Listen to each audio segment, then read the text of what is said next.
Hello, my name's Vince Sheehan. The other day I finished The First World War, A Very Short Introduction by Michael Howard.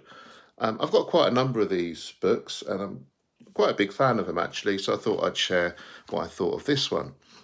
Now, the first thing to note is it is written in such a straightforward way, which I really appreciated. There's just a chapter on each of the years of the conflict from 1914 to 1918, with the kind of salient points highlighted, the main events highlighted in each year. I found that really helpful. There's a tendency in some books, to be a bit kind of fancy and lumped things together thematically and all the rest of it. But I just really appreciate that kind of basic chronology of events. Also, there's a chapter on why the war began in the first place, as well as the state of the world after the Great War.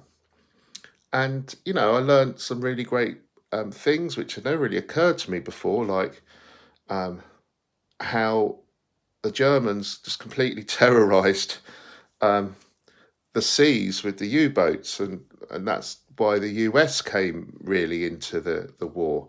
And that never really occurred to me before, and he made that point really clear. And also how the Eastern Front is often neglected, I think. Well, certainly in the UK, where I'm from, and I suspect in other countries in Europe, we don't think about that theatre of war so much when we think about the Great War. Anyway, that was a real eye-opener for me. And Michael Howard, a really engaging writer. The way he writes just keeps you wanting to turn the pages in this admittedly very dark period of human history. But if there is a page turner of a history book, I suggest this might be one of them.